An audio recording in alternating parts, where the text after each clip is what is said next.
susah dalam memikirkan urusan-urusan yang berhubungan dengan dunia, itu sorot menjadikan musliman gelap fil qalbi di dalam hati, wal huznu fil umuri muta'alliqati bil akhirati, dan adapun memikirkan susah karena memikirkan urusan-urusan yang berhubungan dengan akhirat, itu sorot munawwiratil qalbi, menjadikan cahaya di dalam hati. Jadi makalah kelima ini adalah perkataan daripada sahabat Utsman bin Affan radhiyallahu anhu, bahwasanya beliau mengatakan, ketika kita prihatin dengan urusan-urusan duniawi, itu bisa menjadikan hati kita gelap, dan tatkala kita prihatin karena memikirkan urusan-urusan akhirat, maka bisa menjadikan hati kita bercahaya. Utsman bin Affan, makanya Utsman bin Affan ini terkenal orang yang sangat dermawan. Jadi Utsman bin Affan ini adalah salah satu di antara para sahabat, yaitu as-sabiqunal awwalun, orang-orang yang termasuk awal-awal masuk Islam. Dan beliau juga diberikan julukan Dzun-Nurain. Apa itu Dzun-Nurain? Itu Utsman bin Affan ini punya dua cahaya.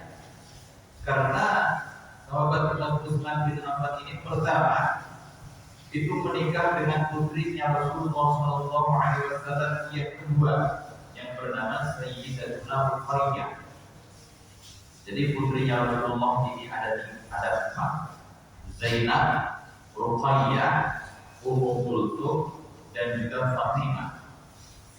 Dan Utsman bin Affan ini diambil oleh Rasulullah sebagai menantu, didapatkan, diberistrikan kepada putri beliau yang bernama Sayyidatuna Ruqayyah. Namun ketika tahun 2 Hijrah, itu tepatnya ketika ada perang Badar, ini putrinya Rasulullah ini yang diberistri oleh Utsman bin Affan ini menderita sakit, sehingga ketika terjadi perang Badar itu Rasulullah melarang Utsman bin Affan untuk ikut di dalam peperangan. Jadi diperintahkan untuk menjaga istrinya yang sakit tersebut. Ketika Rasulullah beserta pasukannya menang perang Badar, sekitar tanggal, ada yang mengatakan tanggal 17 Ramadan, ada yang mengatakan tanggal 20, dan ada juga yang mengatakan tanggal 23 Ramadan. Jadi kemenangan umat Islam di kala perang Badar. Maka Rasulullah mendapatkan kabar bahwasanya putrinya ini meninggal dunia. Jadi istrinya Utsman bin Affan itu meninggal dunia ketika tahun 2 Hijrah, tepatnya di bulan Ramadan. Maka Rasulullah mendapatkan kabar tersebut, segera pulang dan menjumpai anaknya tadi telah dikuburkan. Nah, kemudian di saat tahun 4 Hijrah, kemudian Utsman bin Affan kemudian dinikahkan lagi dengan putrinya Rasulullah yang ketiga, yang bernama Ummu Kulthum. Nah, ini. Jadi karena Utsman bin Affan memberi istri putrinya Rasulullah dua, maka dikatakan dia mendapatkan julukan Dzun-Nurain, yaitu Utsman bin Affan yang memiliki dua cahaya. Dan Utsman bin Affan ini, kenapa beliau mengatakan habbud dunya zulmatun fil qalbi? Bahwasanya memikirkan urusan dunia itu, susah dengan urusan dunia itu menjadikan hati itu gelap. Karena Utsman bin Affan ini terkenal orang yang kaya raya, dan juga beliau ini rajin di dalam bersedekah. Dia tidak pernah telat di dalam membantu perjuangan Rasulullah SAW. Makanya ketika peristiwa hijrah ke kota Madinah pada saat itu, kemudian umat Islam itu kesusahan di dalam mencari air, dan di kota Madinah itu adalah ada satu-satunya sumur yang sangat airnya lancar, yang sampai sekarang ini masih, itu sumur yang dikatakan sumur rumah milik daripada orang yang Yahudi, yang oportunis, yang susah untuk dijadikan untuk diminta airnya. Boleh minta air tapi dengan cara beli. Maka akhirnya sumur itu pun dibeli oleh Utsman bin Affan. Ditawar-tawar, akhirnya deal di harga 12.000 dirham. Itu pun dengan catatan sehari untuk Utsman, sehari miliknya orang Yahudi. Jadi tidak keseluruhan. Jadi sehari itu sumur punyanya Utsman bin Affan, sehari berikutnya punyanya Yahudi, besoknya begitu terus. Jadi selang sehari punya Utsman, sehari punya orang Yahudi, sehingga akhirnya nggak apa-apa dibeli oleh Utsman bin Affan dengan harga 12.000 dirham tersebut. Kemudian diwakafkan untuk orang Islam. Siapa saja dipersilakan mengambil air daripada sumur tersebut. Ini orang Yahudi kira, nah, yang penting seharinya buat saya, sehari buat Utsman. Saya masih bisa jual itu airnya kepada orang-orang Muslim. Tapi ternyata apa yang terjadi?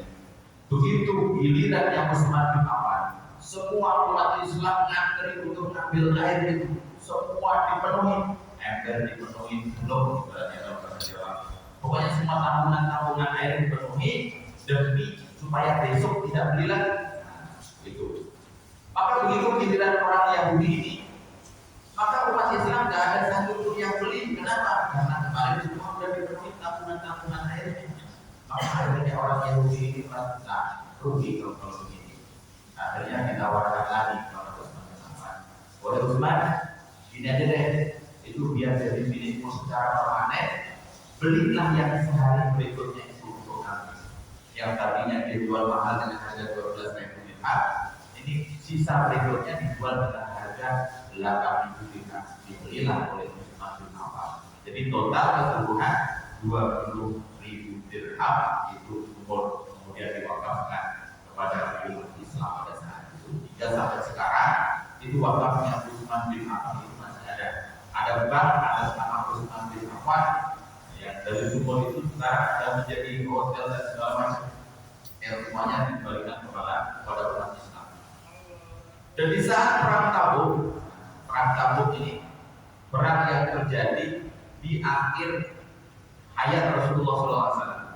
Jadi perang yang terakhir diikuti oleh Rasulullah itu adalah perang Tabuk. Perang melawan bangsa Romawi. Bangsa Romawi menyiapkan 40.000 pasukan perang. Kemudian Rasulullah pun menginstruksikan supaya umat Islam bersiap-siap untuk berperang melawan kaum Yahudi dan juga Nasrani di bangsa Romawi tersebut. Kemudian dihimbau umat Islam untuk mengumpulkan, kalau yang tidak bisa berperang, mereka membantu harta bendanya untuk perbekalan. Maka semua umat Islam pun menyiapkan harta bendanya, termasuk Abu Bakar As-Siddiq, seluruh hartanya diberikan kepada umat Islam untuk berperang. Umar bin Khattab, beliau menyerahkan sebagian hartanya. Dan Utsman bin Affan ini yang paling besar, beliau mempersiapkan 300 onta untuk kendaraan berperang, berikut pelana dan juga perbekalannya. Jadi setiap satu onta itu ada pelananya, kemudian ada bekal makannya, ada senjatanya, itu sudah disiapkan oleh Utsman bin Affan. 300 ekor onta dan juga 1.000 dinar uang emas. Nah, berapa banyak itu yang dipersiapkan oleh Utsman bin Affan. Maka Rasulullah katakan, setelah kejadian ini maka tidak akan ada satupun yang membahayakan Utsman bin Affan. Apapun yang akan dilakukan oleh Utsman bin Affan maka tidak akan membahayakan. Intinya apa?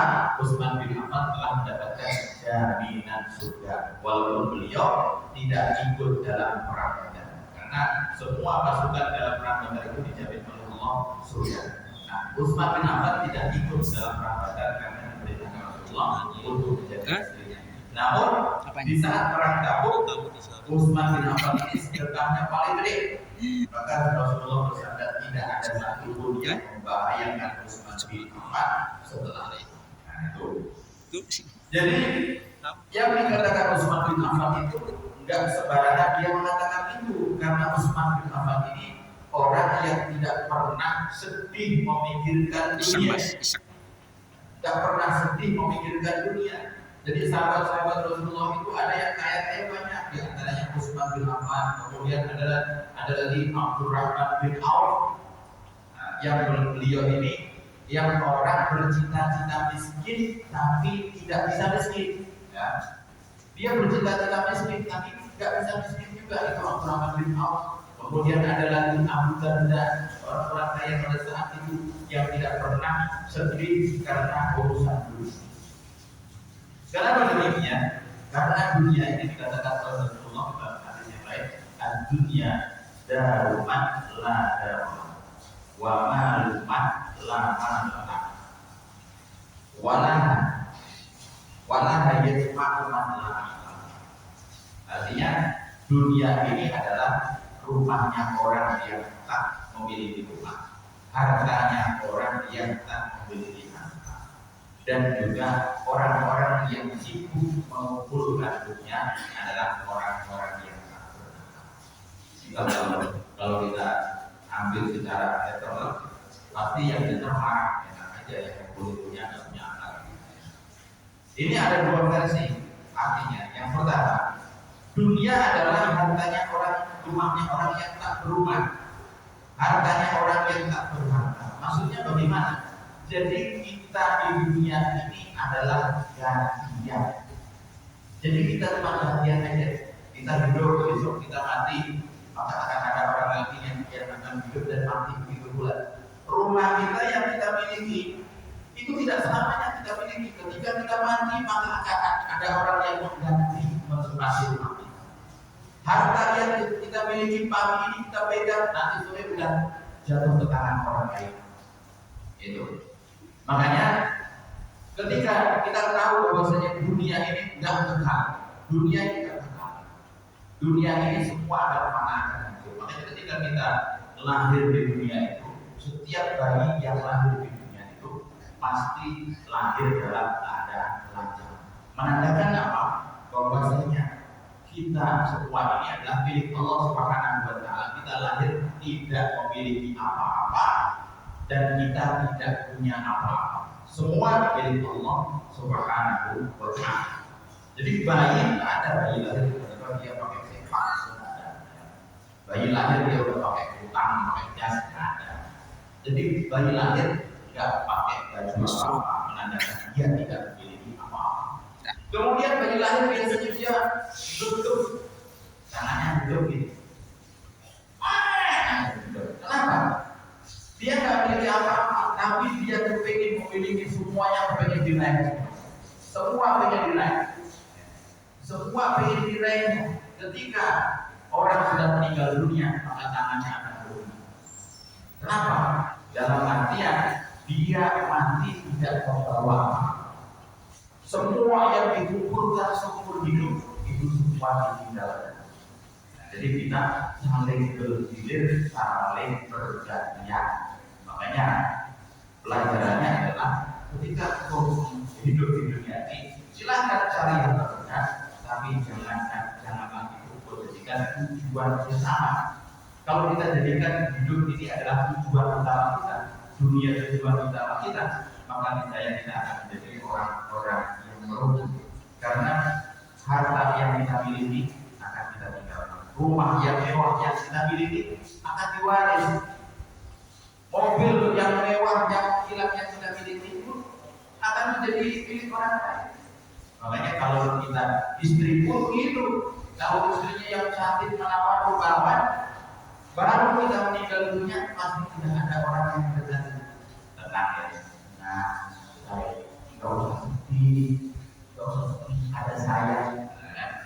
Ada saya, maksudnya apa? Pengen goda aja kan? Makanya kalau nikah tuh, kenapa?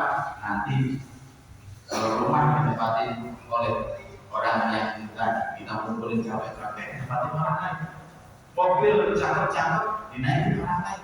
Istri kita cantik-cantik, jangan-jangan dinaikin orang lain juga. Kenapa? Makanya kalau nikah nggak usah cantik-cantik. Itu nanti sakit hati. Itu dunia daruman la darolah wa maluman. Ada arti yang kedua, dunia daruman la darolah wa maluman.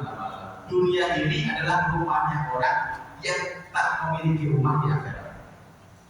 Jadi orang yang tak punya rumah di akhirat, tak punya kamar di akhirat, ya rumahnya di dunia ini. Makanya dia berusaha untuk menumpuk harta. Kenapa? Karena udah gak ada bagian lagi rumahnya. Wa maluman lama dan hartanya orang yang tak punya tabungan di akhirat. Karena dia tak punya lagi tabungan di akhirat, gak punya harta benda lagi di akhirat, maka dia habiskan itu dia numpuk dunia. Karena yang dituju cuma dunia aja.